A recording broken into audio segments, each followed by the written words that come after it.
Dan Orlovsky. Dan, hope you had a nice weekend. Top of the morning to you, but you know who I am starting with right now. That would be the one and only Stephen A. Smith, and your facial expressions are priceless, Stephen A.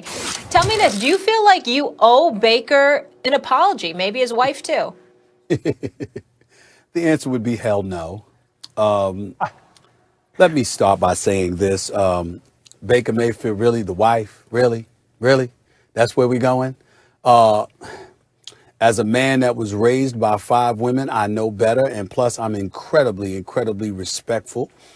So I would like to say that when it comes to Miss Emily Mayfield, I would love to say that I loved her tweet, because I love to see a woman who loves her man so dearly she wants to stand by him and support him, and major props to her. Not that she needs any props from me, but you know what? That's why she's Mrs. Mayfield, because she's something special to stand by her man like that. Congratulations, and congratulations to him for having a wonderful woman like her.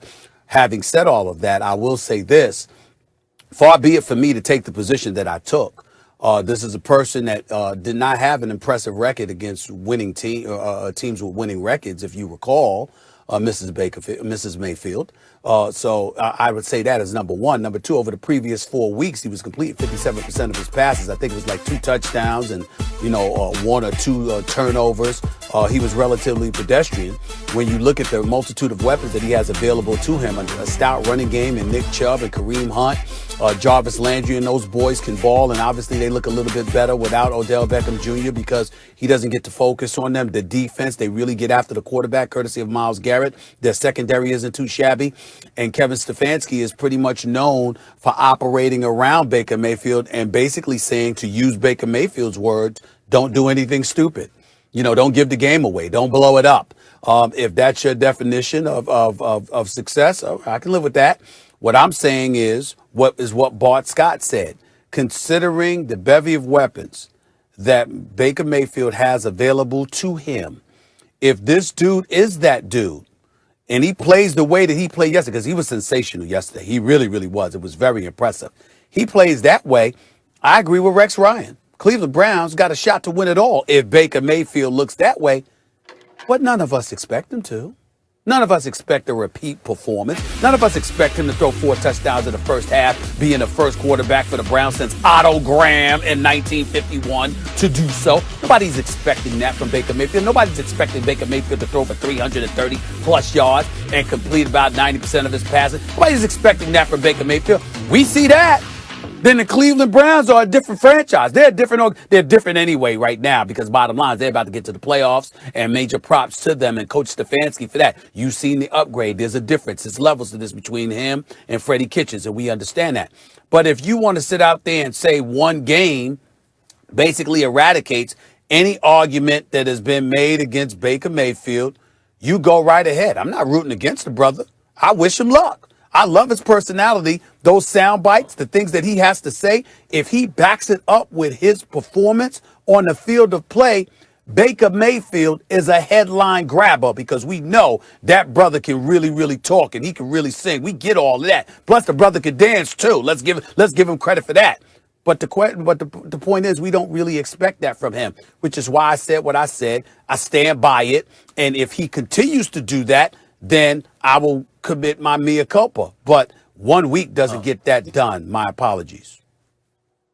Stephen A. Smith is no stranger to the influence the media can have on the sports world. Dan Orlovsky is finding that out too, because when Dan took the L on Max, wrong segment. Carson Wentz last week. No, we're talking about the Browns. We're talking about the Browns, Max. We're talking about the Browns. Carson, you know what? Coach benched Wentz. He thought, if Orlovsky says that about Wentz, maybe I can bench him. The point is this, Stephen A. Baker is showing me a lot. And it's not like we're sitting here, any of us, making stuff up about guys. I was a big supporter of Baker's for a while, and I tried to stay with it, and I pointed out 4 head coaches in basically 2 seasons who could succeed under that situation. And most guys are coaching dependent. Like Patrick Mahomes, Aaron Rodgers, Tom Brady, Deshaun Watson. There's some guys who go, that guy's going to be great. I don't care where he is.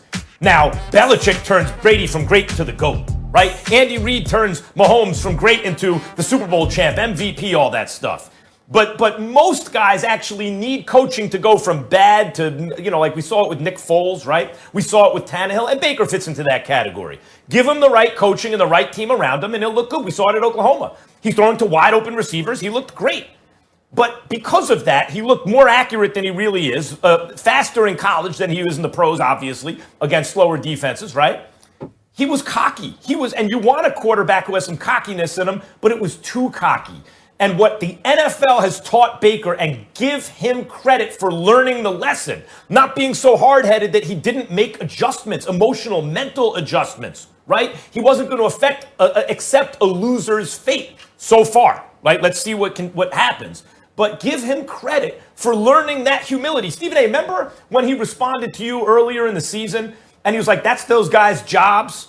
They like that. I'm not worried about that. I thought to myself, that's a good answer. That answer shows maturity. And what did he say? What was it, yesterday, right? He talked about, I ask myself before I do something, would an idiot do that? And if the answer is yes, then I don't do it. Baker Mayfield is showing growth as a quarterback because he's showing, he's taking the humility that the NFL has taught him, and he's using it to his advantage. I'm impressed by what I see. Obviously, Stephen A., you don't owe him an apology. If anything, he owes people like you and others in the media who were hard on him, Ryan Clark and others, a thank you because they held him accountable. Max, hearing you say that quarterbacks need a lot of moving parts or variables around them to play well and have success is fascinating right now. Listen, what's happened with Baker Mayfield is there's a lot of clarity and confidence in his game, right? Like, there's been a lot of up and downs, but Kevin Stefanski has come in and given him confidence that he's the leader of that football team. And he plays with a ton of clarity right now. Stephen A., I would argue that this is bigger than just 1 week. I would tell you that over the last 4 or 5 weeks, this has been really starting to show itself. This is 5 straight weeks without an interception from Baker Mayfield. That's a third of the season, essentially. That does not happen by accident. And the biggest growth and the biggest step forward that I do think we need to acknowledge is there are some play action pass shots that there's those chunks that are wide open. Sure. He's been fantastic on third down. That everybody knows is like this money down. This is the down that quarterbacks earn their paycheck, so to speak. He's averaging or completing 65% of his passes on third down alone over the last 5 weeks. That's really good football. And so this isn't an apology thing. It's now understanding that Baker Mayfield's got the right people around him. He's got the scheme that fits his game. He's playing at a high level. He's doing the one thing he can't do, give the football away. But the reality is this is the first time it was his biggest win and his best performance. This is the first time this year that it's happened in that setting where you're playing a plus 500 team. They're going to play the Steelers again. What's going to happen in that game? That's where all eyes will be on. If we will see Baker from yesterday when they play the Steelers, then we're having a different conversation, right? Then we're having a different conversation. But for right now, this was a huge step, and it's been weeks in the making. Dan Lorlovsky, Max Kellerman, Molly. Yesterday was the first time that Baker Mayfield threw for 300 yards all season long. Right. Number one. Number two, they lost a game. I'm looking at the schedule here. They lost a game to the Las Vegas Raiders on November 1st. That was their last loss.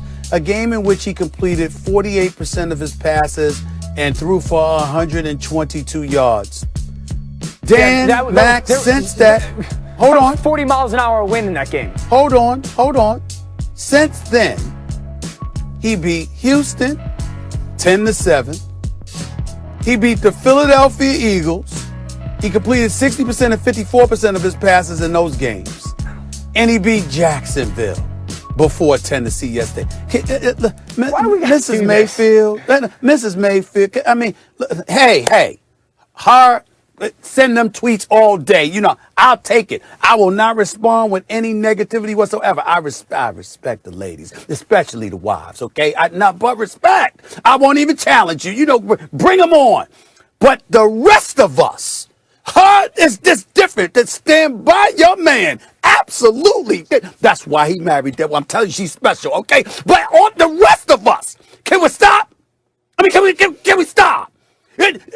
Tennessee is just all of a sudden, they fell apart for a game. Okay, we got all of that. There's some games on this schedule coming up against Baltimore, against the Giants. Let's see what he does. All I'm trying to say is, so now we need to stop. Baker Mayfield has arrived. Max Kellerman, you said, I'm very impressed giving your psychoanalysis, and I appreciate some of your points there, Abby. But the bottom line is this. I recall just a month ago, you were like, I'm sorry, I apologize. I think it was about 2 weeks ago. Max Kellerman, you were like this, y'all, man. Yeah, I said he's average. I don't know. He just doesn't have now it. He's saying, quarterbacks need coaching. They need good offensive line play and weapons around them. And so it's very subjective with who needs that and who doesn't. This is the bottom line. He's got offensive line protection that's also run blocking. He's got a great running game. He's got receivers, and he's got an excellent coach scheming guys open. All those things are true, and it's all helping him. He's benefiting from it. But he is also playing well. You can watch him. Okay, Max, but that's not what you said. We're playing well. All right, Max, but that's not what you said. Right. You didn't say that 2 weeks ago. You said he doesn't have it. Come on, Max. Right. We're doing this later, guys. Guys, we're getting into this later. And now he's playing above average. We're discussing this later. This is Mayfield. Ryan Clark's going to join us for that. All right. Dan, good times always. We'll check you out on NFL Live later. Thank you so much for being with us. The Browns have the Ravens and then the Giants. We'll see if they're the real deal. When we come back here on First Take, the top 2 candidates for MVP keep winning, but find out why Patrick Mahomes is not more valuable to the